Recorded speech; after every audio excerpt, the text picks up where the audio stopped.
Hi students, welcome to commerce tutorial. ഇന്ന് നമ്മൾ discuss ചെയ്യാൻ പോകുന്നത് കോർപ്പറേറ്റ് റെഗുലേഷനിലെ തേർഡ് ചാപ്റ്ററായ ഡോക്യുമെൻ്റ് ഓഫ് കമ്പനീസിലെ സെക്കൻഡ് ഡോക്യുമെൻ്റ് ആണ് ഡിസ്കസ് ചെയ്യുന്നത്. കഴിഞ്ഞ ക്ലാസ്സിൽ നമ്മൾ മെമ്മോറാണ്ടം ഓഫ് അസോസിയേഷൻ പറഞ്ഞു. ഇന്നത്തെ ക്ലാസ്സിൽ നമ്മൾ ആർട്ടിക്കിൾസ് ഓഫ് അസോസിയേഷനെ കുറിച്ചാണ് പറയുന്നത്.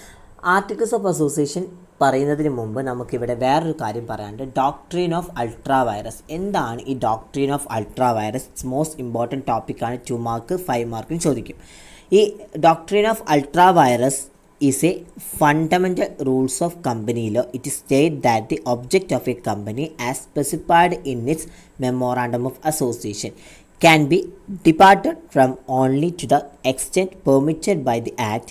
Hence, if the company does an act or enters into a contract beyond the powers of the directors and or the company itself, then the said act or contract is void and not legally binding on the company. Doctrine of ultra virus എന്ന് പറഞ്ഞാൽ കമ്പനീൻ്റെ നിയമത്തിൻ്റെ അല്ലെങ്കിൽ company നിയമത്തിൻ്റെ അടിസ്ഥാന നിയമമാണ് ഒരു ultra വൈറസിൻ്റെ documents എന്ന് പറയുന്നത്. ഒരു കമ്പനിയുടെ മെമ്മോറാണ്ടം ഓഫ് അസോസിയേഷനിൽ വ്യക്തമാക്കിയതുപോലെ ഈ കമ്പനീസ് ആക്ട് അനുവദിക്കുന്ന ഒരു ലിമിറ്റ് വരെ മാത്രമേ നമുക്ക് അവ ഉപേക്ഷിക്കാൻ കഴിയൂ. അത് എന്ന് ഏതിൽ പറയുന്നുണ്ട്? ഈ മെമ്മോറാണ്ടം ഓഫ് അസോസിയേഷൻ എന്ന ഡോക്യുമെൻറ്റിൽ പറയുന്നുണ്ട്. അതിനാൽ തന്നെ കമ്പനി ഒരു പ്രവൃത്തി ചെയ്യുകയോ അല്ലെങ്കിൽ ഡയറക്ടർമാരുടെയോ അല്ലെങ്കിൽ കമ്പനിയുടെയോ അതോറിറ്റികൾ അഥവാ പവേഴ്സിനെതിരായിട്ട് ഒരു കോൺട്രാക്റ്റിൽ ഏർപ്പെടുകയോ ചെയ്താൽ ഈ പറഞ്ഞ ആക്ട് പ്രകാരം അല്ലെങ്കിൽ ആ ഒരു കോൺട്രാക്റ്റ് പ്രകാരം അതെന്താണ്? അസാധുവാകും അല്ലെങ്കിൽ ഡിസ്ചാർജ് ആവും എന്നാണ് പറയുന്നത്. മാത്രമല്ല കമ്പനിയെ ഇത് നിയമപരമായിട്ട് യാതൊരു തരത്തിലുമുള്ള ലീഗൽ എഫക്ട്സും ഉണ്ടായിരിക്കില്ല. നെക്സ്റ്റ് ആണ് ഈ പറയുന്ന സെക്കൻഡ് ഡോക്യുമെൻ്റ് ഓഫ് കമ്പനിയിലെ articles of associations. Articles of association എന്ന് പറയുകയാണെങ്കിൽ every company needs a set of rules and regulation to manage the internal affairs. There are 2 important business documents of a company, namely Memorandum of Association and Articles of Association. The Articles of Association specify the internal regulation of the company. ഇവിടെ പറയുന്നത് ഓരോ കമ്പനിക്കും അതിൻ്റെ internal affairs കൈകാര്യം ചെയ്യുന്നതിൽ ഒരു കൂട്ടം rules and regulations ആവശ്യമാണ്. ഒരു കമ്പനിയുടെ 2 ഇമ്പോർട്ടൻറ്റ് ഡോക്യുമെൻറ്റുകളാണ് ഈ പറയുന്ന മെമ്മോറാണ്ടം ഓഫ് അസോസിയേഷനും ആർട്ടിക്കിൾസ് ഓഫ് അസോസിയേഷൻസും. ഇത് കമ്പനിയുടെ ഒരു ഇൻറ്റേർണൽ റെഗുലേഷൻസ് അത് ഈ ആർട്ടിക്കിൾസ് ഓഫ് അസോസിയേഷനിൽ വ്യക്തമാക്കുന്നുണ്ട്. The articles of association contain the bylaw of the company. Therefore the director and other members must perform there functions as regard the management of the company, it's accounts and audits in accordance with the articles of association. ഈ കമ്പനിയുടെ ബൈലോയിൽ articles of അസോസിയേഷനിൽ അടങ്ങിയിട്ടുണ്ട്. അതിനാൽ തന്നെ ഡയറക്ടറും മറ്റ് മെമ്പേഴ്സും കമ്പനിയുടെ management അതുപോലെ തന്നെ അക്കൗണ്ടുകൾ, ഓഡിറ്റുകൾ എന്നിവയുമായിട്ട് റിലേറ്റഡായിട്ട് ഈ ആർട്ടിക്കിൾസ് ഓഫ് അസോസിയേഷൻ അനുസരിച്ച് അവരുടെ എല്ലാ പ്രവർത്തനങ്ങളും ഡിഫൈൻ ചെയ്യുന്നുണ്ട്. Next, Objectives of Articles of Association. The Articles of Association of a company shall contains the regulation for management of the company. The first objective ആണ് ഈ പറയുന്നത്. The alteration ഫസ്റ്റ് ഒബ്ജക്റ്റീവ് എന്ന് പറയുകയാണെങ്കിൽ എന്താണ്? ഒരു കമ്പനിയുടെ ആർട്ടിക്കിൾസ് ഓഫ് അസോസിയേഷനിൽ ആ കമ്പനിയുടെ മാനേജ്മെൻറ്റിനായിട്ടുള്ള എല്ലാ തരത്തിലുമുള്ള റെഗുലേഷൻസ് അതെന്താണ് അടങ്ങിയിട്ടുണ്ടായിരിക്കും ഈ ആർട്ടിക്കിൾസ് ഓഫ് അസോസിയേഷനിൽ. Next, the articles of association shall also contain such matters as may be prescribed. എന്ന് വെച്ച് കഴിഞ്ഞാൽ നമ്മൾ എന്താണോ ആ ഡോക്യുമെൻറ്റിൽ നിർദ്ദേശിക്കാവുന്നത് അത്തരം കാര്യങ്ങളൊക്കെ ഈ ആർട്ടിക്കിൾസ് ഓഫ് അസോസിയേഷനിൽ അടങ്ങിയിട്ടുണ്ടാവും. Further, it shall not prevent a company from including such additional matters in the Articles of Association as may be considered necessary for its management. കൂടാതെ ഒരു കമ്പനിയുടെ മാനേജ്മെൻറ്റ് അത്യാവശ്യമാണ്, ഒരു കമ്പനിക്ക് അതിൻ്റെ മാനേജ്മെൻറ്റ് അത്യാവശ്യമെന്ന് കരുതുന്ന ചില പവേഴ്സ് അത് ആർട്ടിക്കിൾസ് ഓഫ് അസോസിയേഷൻസിൽ ഉൾപ്പെടുത്തുന്നതിൽ നിന്ന് തടയില്ല എന്നാണ് പറയുന്നത്. Next, content of the articles of association. നിരവധി കണ്ടൻസ് ഉണ്ട് ഒരു ആർട്ടിക്കിൾസ് ഓഫ് അസോസിയേഷനിൽ. ഒന്നാമത്തത് share capital and variation of right, liens of shares, calls on shares, transfer shares, transmission of shares, forfeiture of shares and proceeding at general meeting. Next adjournment of meeting, voting rights, proxy, board of directors, proceeding of the board, chief executive officer, managers, company secretaries or chief financial officers, the seal of the company, then dividend and reserve, account and audit, winding up, indemnity, share warrant, borrowings, alteration of capitals. അപ്പോൾ ഈ പറയുന്ന കാര്യങ്ങൾ, ഈ പറയുന്ന 22 കാര്യങ്ങളുമാണ് articles of അസോസിയേഷനിൽ വരുന്ന കണ്ടൻറ്റുകൾ. അപ്പോൾ ഇത് നന്നായിട്ട് നിങ്ങൾ പഠിക്കുക. 100% ചോദിക്കാൻ ചാൻസ് ഉള്ളൊരു ഒന്നാണ് contents of articles of association. Next അടുത്തതെന്ന് പറയുകയാണെങ്കിൽ importance of articles of associations. It is the second important document after memorandum of അസോസിയേഷന് ശേഷം രണ്ടാമതായിട്ട് സെലക്ട് ചെയ്ത ഡോക്യുമെൻ്റാണ് articles of a company, articles of association. It contains the rule of internal management of the company. ഒരു കമ്പനിയുടെ internal അഫയേഴ്സിൻ്റെ അല്ലെങ്കിൽ ഒരു കമ്പനിയുടെ ഇൻറ്റേർണൽ മാനേജ്മെൻറ്റ് എല്ലാ റൂൾസ് ആൻഡ് റെഗുലേഷൻസും ഈ ആർട്ടിക്കിൾസ് ഓഫ് അസോസിയേഷനിൽ അടങ്ങിയിട്ടുണ്ട്. It is subordinate to the memorandum and provisions of the companies act. ഇത് മെമ്മോറാണ്ടത്തിനും അതുപോലെ തന്നെ കമ്പനിയിലെ എല്ലാ ലോകൾക്കും വ്യവസ്ഥകൾക്കും ഇത് വിധേയമാണ് ഈ articles of associations. Next it define the relation between the company and parties interest to the company, that is shareholders, directors and employees. കമ്പനിയും കമ്പനിയുടെ ഇൻറ്റേർണൽ ആയിട്ടുള്ള കമ്പനിയുടെ തേർഡ് പാർട്ടീസുകളും അവർ തമ്മിലുള്ള ഒരു റിലേഷൻസ് ഇത് ഡിഫൈൻ ചെയ്യുന്നുണ്ട്. അതായത് ഷെയർ ഹോൾഡേഴ്സ്മാർ, ഡയറക്ടർമാർ, അതുപോലെ തന്നെ employees. Next article may be amended from time to time considering the requirements of the company and environmental changes. കമ്പനിയുടെ ആവശ്യകതകളും അതുപോലെ തന്നെ എൻവയോൺമെൻ്റൽ ആയിട്ടുള്ള ചേഞ്ചസുകളും അത് കണക്കിലെടുത്ത് കാലാകാലങ്ങളിൽ ഈ പറയുന്ന ആർട്ടിക്കിൾസൊക്കെ നമ്മൾ പ്രിപ്പയർ ചെയ്യണം. ആ ആർട്ടിക്കിൾസിൽ ഭേദഗതി വരുത്തണം അല്ലെങ്കിൽ ചേഞ്ചസ് വരുത്തണം എന്നാണ് പറയുന്നത്. നെക്സ്റ്റ്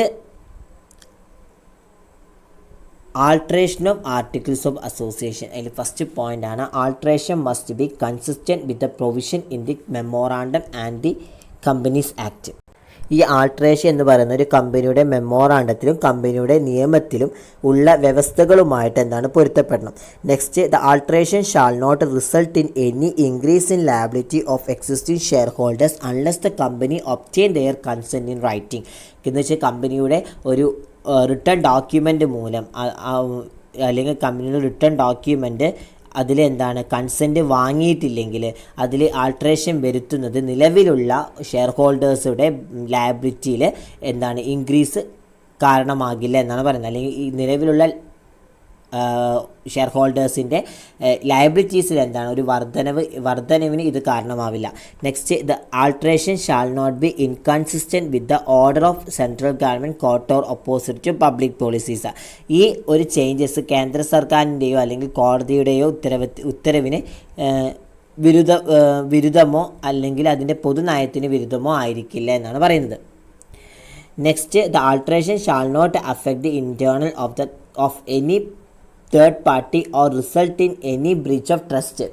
ഈ ആൾട്രേഷൻ എന്ന് പറയുന്നത് ഏതെങ്കിലും ഒരു തേർഡ് പാർട്ടീസിയുടെ ഇൻട്രസ്റ്റ് ആ ഇൻട്രസ്റ്റ് നെ ബാധിക്കുകയോ അല്ലെങ്കിൽ അതിൻ്റെ വിശ്വാസത്തിൻ്റെ എന്തെങ്കിലും ബ്രീച്ച് കാരണമാവുകയോ ചെയ്യില്ല എന്നാണ് പറയുന്നത്. ഈ ഒറ്റ കാര്യം പറയുന്നുള്ളൂ, ആൾട്രേഷനിൽ ഏതെങ്കിലും ഒരു തേർഡ് പാർട്ടീസിൻ്റെ ഇൻട്രസ്റ്റ് ആ ഇൻട്രസ്റ്റ് ആ ഒരു ആർട്ടിക്കിൾസ് ഓഫ് അസോസിയേഷനിൽ ബാധിക്കുകയോ വിശ്വാസത്തിൻ്റെ ഒരു ബ്രീച്ച് അത് കാരണമാവുകയോ ചെയ്യില്ല എന്നാണ് പറയുന്നത്. Next the alteration shall not be fraudulent. Alteration എന്ന് പറയുകയാണെങ്കിൽ ഒരു ഫ്രോഡുലൻറ്റ് ആക്ടിവിറ്റി അല്ല. ആർട്ടിക്കിൾസ് ഓഫ് അസോസിയേഷനിലെ ആൾട്രേഷൻ എന്ന് പറയുന്നത് ഒരു ഫ്രോഡുലൻറ്റ് ആക്ടിവിറ്റീസ് കൺസിഡർ ചെയ്യില്ല. Next the alteration of article when a public company is converted into a private company must be approved by the tribunal. ഒരു പബ്ലിക് കമ്പനിയെയും അതുപോലെ തന്നെ പ്രൈവറ്റ് കമ്പനിയാക്കി മാറ്റുമ്പോൾ, ഒരു പബ്ലിക് കമ്പനീനെ കൺവേർട്ട് ചെയ്ത് പ്രൈവറ്റ് കമ്പനി ആയിട്ട് മാറ്റുമ്പോൾ അതിന് ചില ആർട്ടിക്കിളുകളിൽ അല്ലെങ്കിൽ അതിൻ്റെ ആർട്ടിക്കിൾസ് ഓഫ് അസോസിയേഷനിൽ മാറ്റം വരുത്തുന്നത് ആരാണ്? ഈ ട്രിബ്യൂണലിൻ്റെ അംഗീകാരത്തോടു കൂടിയാണ് എന്നാണ് പറയുന്നത്. ഇനി നെക്സ്റ്റ് പറയുന്നത് difference between memorandum of association and articles of associations. എന്തെല്ലാം ഡിഫറൻസ് ആണ് ഒരു മെമ്മോറാണ്ടം ഓഫ് അസോസിയേഷനും ആർട്ടിക്കിൾസ് ഓഫ് അസോസിയേഷനും ഉള്ളത്? First one, Memorandum of Association describe the powers and object of the company. The Articles of Association define the rules. Memorandum of അസോസിയേഷന് മെയിനായിട്ട് describe ചെയ്യുന്നത് അതിൻ്റെ പവേഴ്സും ഒബ്ജക്റ്റും ഒക്കെയാണ് മെമ്മോറാണ്ടം ഓഫ് അസോസിയേഷനിൽ ഡിസ്കസ് ചെയ്യുന്നത്. ആർട്ടിക്കിൾസ് ഓഫ് അസോസിയേഷനിൽ ഡിഫൈൻ ഇറ്റ്സ് റൂൾസ്. അതിലെ റൂൾസ് ആൻഡ് ഇൻറ്റേർണലി ആയിട്ട് വരുന്ന റൂൾസ് ആൻഡ് റെഗുലേഷൻസ് ആണ് ആർട്ടിക്കിൾസ് ഓഫ് അസോസിയേഷനിൽ ഡിസ്കസ് ചെയ്യുന്നത്. Next, the memorandum of association is subordinate to the companies Act and its articles of association is subordinate to the memorandum. ഈ പറയുന്ന memorandum of association ഒരു കമ്പനീൻ്റെ നിയമത്തിൻ്റെ കീഴിലാണ് ഉണ്ടാകുന്നത്.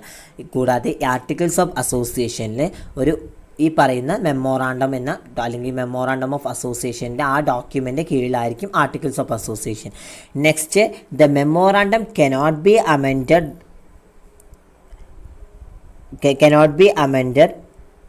respectively while an articles of association may be changed.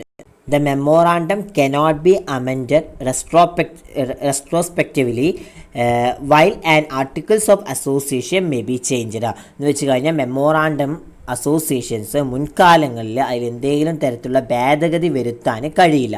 നേരെ മറിച്ച് articles of അസോസിയേഷനിൽ എന്താണ്, മുൻകാലങ്ങളിൽ തന്നെ നമുക്കതിൽ മാറ്റങ്ങൾ അല്ലെങ്കിൽ ചേഞ്ചസ് വരുത്താം. The main difference between memorandum of association and articles of association is that the memorandum included 6 clauses while an articles may be drafted as per the company needs. എന്ന് വെച്ച് കഴിഞ്ഞാൽ മെമ്മോറാണ്ടം ഓഫ് അസോസിയേഷൻസിൽ അതുപോലെ തന്നെ articles of അസോസിയേഷൻസും തമ്മിലുള്ള main ആയിട്ടുള്ള ഒരു difference എന്ന് പറയുന്നത് മെമ്മോറാണ്ടം ഓഫ് അസോസിയേഷനിൽ 6 ക്ലോസുകളും ഉൾപ്പെടുന്നു. അതേസമയം കമ്പനിയുടെ ആവശ്യങ്ങൾക്കനുസരിച്ചാണ് ഒരു ആർട്ടിക്കിൾസ് ഓഫ് അസോസിയേഷനിൽ നമ്മൾ തയ്യാറാക്കേണ്ടത്. അപ്പോൾ അതിനനുസരിച്ചുള്ള കണ്ടൻസ് അതിൽ പ്രൊവൈഡ് ചെയ്യും എന്നാണ് പറയുന്നത്. Next, the memorandum is mandatory for all companies while public share company can use table A in place of an articles of association. എല്ലാ കമ്പനികൾക്കും മെമ്മോറാണ്ടം ഓഫ് അസോസിയേഷൻസ് കമ്പൽസറിയാണ്. അതേസമയം ഒരു പബ്ലിക് ഷെയർസ് കമ്പനിക്ക് ആർട്ടിക്കിൾസ് ഓഫ് അസോസിയേഷന് പകരം table A ഉപയോഗിക്കാം എന്നാണ് പറയുന്നത്. An alteration may be made in an memorandum of association only after passing a special resolution in annual general meeting after obtaining prior approval from the central government, while changes in an articles of association may be made by passing special resolution at annual general meeting. ഇവിടെ പറയുന്നത് central ഗവൺമെൻറ്റിൽ നിന്ന് ഒരു മുൻകൂർ അനുമതി വാങ്ങിയ ശേഷം എന്താ പറയുന്നത്, ആനുവൽ ആയിട്ടുള്ള അല്ലെങ്കിൽ ആനുവൽ ജനറൽ മീറ്റിങ്ങിൽ പ്രത്യേകമായിട്ടുള്ളൊരു പ്രമേയം പാസ്സാക്കിയതിന് ശേഷം മാത്രമേ ഒരു മെമ്മോറാണ്ടം ഓഫ് അസോസിയേഷനിൽ നമുക്ക് ചേഞ്ചസ് വരുത്താൻ കഴിയുകയുള്ളൂ. അതേസമയം ഒരു ആനുവൽ ജനറൽ മീറ്റിങ്ങിൽ പ്രത്യേക പ്രമേയം പാസ്സാക്കിയിട്ട് ആർട്ടിക്കിൾസ് ഓഫ് അസോസിയേഷനിൽ നമുക്ക് മാറ്റങ്ങൾ വരുത്താം എന്നാണ് പറയുന്നത്. അതേസമയം ആർട്ടിക്കിൾസ് ഓഫ് അസോസിയേഷൻ നമ്മൾ ജസ്റ്റ് ഒരു പ്രത്യേകമായുള്ളൊരു സ്പെഷ്യലായുള്ള റെസൊല്യൂഷൻ നമുക്ക് പാസ്സാക്കിയാൽ മതി. അവിടെ നമുക്ക് മാറ്റങ്ങൾ വരുത്താം എന്നാണ് പറയുന്നത്. ഇപ്പോൾ നേരെ മറിച്ച് മെമ്മോറാണ്ടം ഓഫ് അസോസിയേഷനിൽ നമ്മൾ മുൻകൂട്ടി തന്നെ നമ്മൾ അനുമതി വാങ്ങിയതിന് ശേഷം ആരുടെ കയ്യിൽ നിന്ന്, സെൻട്രൽ ഗവൺമെൻറ്റിൻ്റെ കയ്യിൽ നിന്ന് മുൻകൂട്ടി നമ്മൾ അനുമതി വാങ്ങിയതിന് ശേഷമാണ് ഒരു ആനുവൽ ജനറൽ മീറ്റിങ്ങിൽ പ്രത്യേകമായിട്ടുള്ള ഒരു സ്പെഷ്യൽ റെസൊല്യൂഷൻസ് അത് പാസ്സാക്കിയതിന് ശേഷം മാത്രമേ നമുക്ക് ഈ മെമ്മോറാണ്ടം ഓഫ് അസോസിയേഷൻ എന്ന ഡോക്യുമെൻറ്റിൽ ചേഞ്ചസ് വരുത്താൻ സാധിക്കുകയുള്ളൂ. അതേസമയം തന്നെ ആർട്ടിക്കിൾസ് ഓഫ് അസോസിയേഷനിൽ നമുക്ക് ഡയറക്റ്റ്ലി ആയിട്ട് സ്പെഷ്യൽ റെസൊല്യൂഷൻ പാസ്സാക്കാം. അതിലൂടെ തന്നെ നമുക്ക് മെമ്മോറാണ്ടം ഓഫ് അസോസിയേഷനിൽ ആനുവൽ ജനറൽ മീറ്റിങ്ങിൻ്റെ കേസിൽ ഓട്ടോമാറ്റിക്കലി എന്ന് വെച്ചാൽ ആ ഒരു സ്പെഷ്യൽ റെസൊല്യൂഷൻ പാസ്സാക്കിയതിൻ്റെ പ്രകാരം തന്നെ അതിലെന്താണ് നമുക്ക് ചേഞ്ചസ് വരുത്താൻ സാധിക്കും. നേരെ മറിച്ച് ആർട്ടിക്കിൾസ് ഓഫ് മെമ്മോറാണ്ടം ഓഫ് അസോസിയേഷനിലാണെങ്കിൽ എന്താണ് നമുക്ക് മുൻകൂട്ടിയിട്ട് ഒരു പ്രമേയം പാസ്സാക്കണം അല്ലെങ്കിൽ ഒരു സ്പെഷ്യൽ റെസൊല്യൂഷൻ നമ്മളവിടെ കൊടുക്കണം. എന്നാൽ മാത്രമേ നമുക്ക് അവിടെ AGM അഥവാ ആനുവൽ ജനറൽ മീറ്റിംഗ് നമുക്ക് പങ്കെടുക്കാൻ സാധിക്കുകയുള്ളൂ.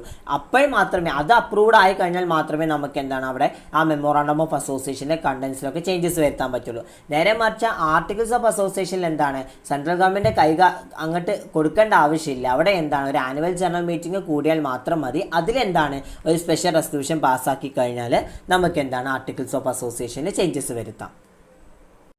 ഇനി നമ്മൾ ഡിസ്കസ് ചെയ്യാൻ പോകുന്നത് പ്രീവിയസ് ഇയർ ക്വസ്റ്റ്യൻ പേപ്പേഴ്സാണ്. അതിൽ ഫസ്റ്റ് വണ്ണാണ് explain doctrine of ultra virus.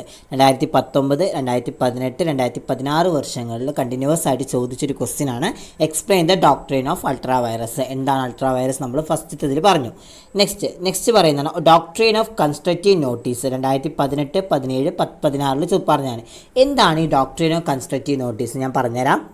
ഈ ഡോക്ട്രീൻ ഓഫ് കൺസ്ട്രക്റ്റീവ് നോട്ടീസ് എന്ന് പറഞ്ഞാൽ a company is required to register its memorandum and articles with the registrar for the purpose of incorporation. On incorporation, these documents become public documents. Anybody who intended to deal with the company can inspect these documents available with the registrar on payment of a prescribed fee. ഇവിടെ doctrine of constructive notice എന്ന് പറഞ്ഞാൽ ഒരു കമ്പനിയുടെ ഇൻകോർപ്പറേഷനായിട്ട് അതിൻ്റെ മെമ്മോറാണ്ടവും ആർട്ടിക്കിൾസും രജിസ്റ്ററിൽ register ചെയ്യേണ്ടതുണ്ട്. ഇത് incorporate ചെയ്യുമ്പോൾ ഈ ഡോക്യുമെൻറ്റ്സ് ഒരു പബ്ലിക് ഡോക്യുമെൻറ്റ്സുകളായിട്ട് മാറുകയും ചെയ്യുന്നുണ്ട്.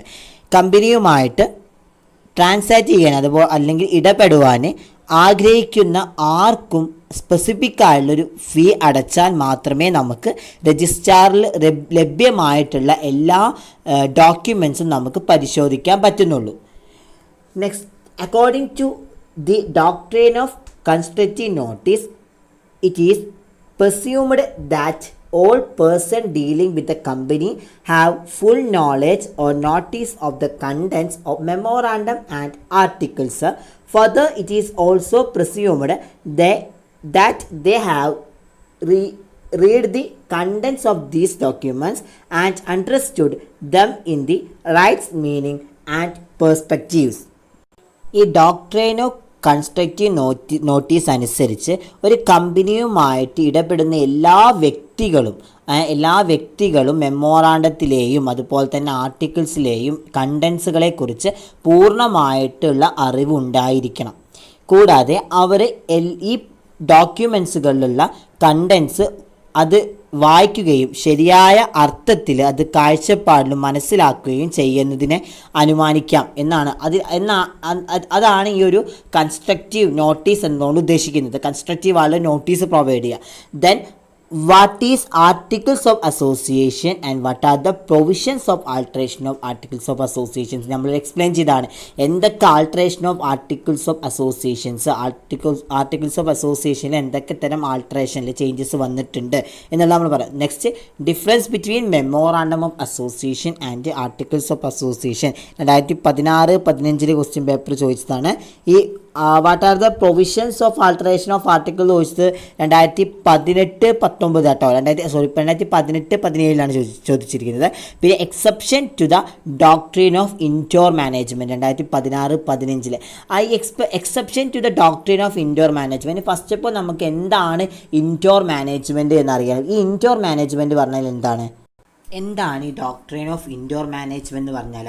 Doctrine of indoor management is an important exception to the doctrine of constructive notice. The doctrine states that an outside dealing with the company need not inquire into whether all internal procedures have been complied with.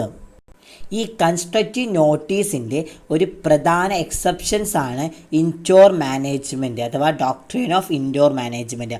ഇത് കമ്പനിയുമായിട്ട് ഇടപെടുന്ന ഒരു internal person, ആ internal person എല്ലാ internal ആയിട്ടുള്ള പ്രൊസീജിയേഴ്സുകളും പാലിച്ചിട്ടുണ്ടോ എന്ന് അന്വേഷിക്കേണ്ടതില്ലെന്നാണ് ഈ ഒരു doctrine of indoor മാനേജ്മെൻറ്റിൽ പറയുന്നത്.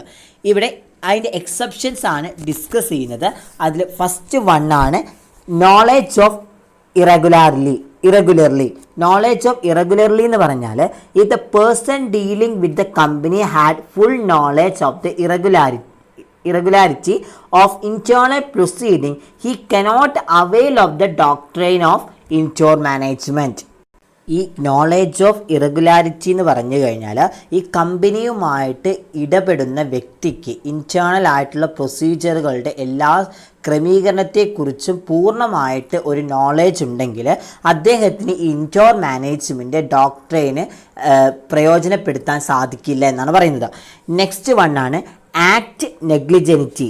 ആക്ട് നെഗ്ലിജൻറ്റി എന്ന് പറഞ്ഞാൽ എന്താണ്? ആക്ട്സ് നെഗ്ലിജൻറ്റി എന്നല്ല, നെഗ്ലിജൻലി ആണ്. If the person act negligently or deal with the company without reasonable care and diligence, the protection of the doctrine cannot be obtained. ഈ act of നെഗ്ലിജൻലി എന്ന് പറഞ്ഞാൽ ഇവിടെ എന്താണ്? ഡോക്ട്രൈൻ ഓഫ് ഇൻഡോർ മാനേജ്മെൻറ്റ്, ഡോക്ട്രൈൻ്റെ ഒരു പ്രൊട്ടക്ഷന് ഇവിടെ ആവശ്യമില്ല. കാരണം എന്താണ്? ഈ കമ്പനിയുമായിട്ട് എന്തെങ്കിലും തരത്തിലുള്ള ഇടപെടൽ അത് ചെയ്താലും അതേപോലെ തന്നെ ആ കൺസ്ട്രക്റ്റീവ് നോട്ടീസ് സെക്യൂർഡ് ആക്കി വെക്കാനും ഒന്നും ഇവിടെ ഈ ഡോക്ട്രൈൻ ഓഫ് ഇൻഡോർ മാനേജ്മെൻറ്റിൻ്റെ ആവശ്യമില്ല എന്നാണ് പറയുന്നത്. നെക്സ്റ്റ് പോയിൻ്റ് ആണ് void or illegal act. The doctrine is not applied in the case of void act done in the name of the company or forgery is committed by the officers of the company. ഇവിടെ void or illegal act എന്ന് പറയുകയാണെങ്കിൽ ഒരു കമ്പനിയുടെ പേരിൽ അസാധുവായിട്ടുള്ള വല്ല പ്രവൃത്തികൾ നടത്തുകയോ അല്ലെങ്കിൽ കമ്പനിയുടെ പേഴ്സൺസ് അഥവാ കമ്പനിയിൽ കമ്മിറ്റഡ് ആയിട്ടുള്ള അല്ലെങ്കിൽ കമ്പനിയിലെ ഒരു ഉദ്യോഗസ്ഥനെ എന്തെങ്കിലും തരത്തിലുള്ള ഇല്ലീഗലായിട്ടുള്ള ഡോക്യുമെൻറ്റ്സ് ചെയ്തുകൊണ്ട് ഈ ഒരു ഡോക്ട്രൈനിനെ ബാധിക്കില്ല എന്നാണ് പറയുന്നത്. വെച്ചാൽ കൺസ്ട്രക്റ്റീവ് നോട്ടീസിൽ എന്തെങ്കിലും തരത്തിലുള്ള ഇല്ലീഗലായുള്ള ആക്ട്സും കാര്യങ്ങളൊക്കെ പ്രൊവൈഡ് ചെയ്താലും ഇത് ഡോക്ട്രൈൻ ഓഫ് ഇൻഡോർ മാനേജ്മെൻറ്റ് ബാധകമല്ല എന്നാണ് പറയുന്നത്. Next, no knowledge of the articles. If the person dealing with the company in fact failed to go through the memorandum or article, the protection of the doctrine of indoor management is not given. ഈ knowledge of the article എന്ന് പറയുകയാണെങ്കിൽ ഈ കമ്പനിയുമായിട്ട് ഇടപെടുന്ന ഒരു person അതെന്താണ്? ഒരു വാസ്തവത്തിൽ നമുക്കൊരു മെമ്മോറാണ്ടം അല്ലെങ്കിൽ ആർട്ടിക്കിൾസിലൂടെ കടന്നു പോകുന്നതിൽ ഒരു മെമ്മോറാണ്ടം അല്ലെങ്കിൽ ആർട്ടിക്കിൾസ് ഓഫ് അസോസിയേഷനിലൂടെ എന്തെങ്കിലും രീതിയിലുള്ള കാര്യങ്ങൾ അതിലൂടെ കടന്നു പോകേണ്ടതാണ്. ആ കടന്നു പോകുന്നതിൽ എന്തെങ്കിലും തരത്തിലുള്ളൊരു പരാജയപ്പെടൽ ഉണ്ടായിക്കഴിഞ്ഞാൽ അവിടെ എന്താണ്? ഇൻഡോർ മാനേജ്മെൻറ്റിൻ്റെ യാതൊരു തരത്തിലുള്ള കൺസ്ട്രക്റ്റീവ് നോട്ടീസും ഈ ഒരു പ്രവൃത്തിയിൽ നൽകേണ്ടതില്ല എന്നാണ് പറയുന്നത്. അവിടെ ഈ പവേഴ്സ് അതുപോലെ തന്നെ ഏതെങ്കിലും രീതിയുമായിട്ടുള്ള ആർട്ടിക്കിൾസിൽ പറയുന്ന എന്തെങ്കിലും പ്രമേയങ്ങൾ ഇതൊന്നും എന്താണ് നമുക്ക് അവിടെ ഒരു നോളേജ് എന്ന് ഇൻഡോർ മാനേജ്മെൻറ്റ് അവിടെ അക്സെപ്റ്റ് ചെയ്യാനുള്ളൊരു നോളേജ് അവിടെ ഉണ്ടാവില്ല. കാരണം അവിടെ എന്താണ്? ഈ ആർട്ടിക്കിൾസിൻ്റെ നോളേജസ് ഇല്ലാത്തത് കാരണം കൊണ്ട് തന്നെ അവിടെ എന്താണ്? Indoor management is not given എന്നാണ് പറയുന്നത്. നെക്സ്റ്റ് എക്സെപ്ഷൻ ആണ് act beyond the ostensible authority. Act beyond the ostensible authority. If the third party dealing with the company is aware that the act done is beyond the ostensible or apparent authority of the officers of the company, the protection of doctrine is not available.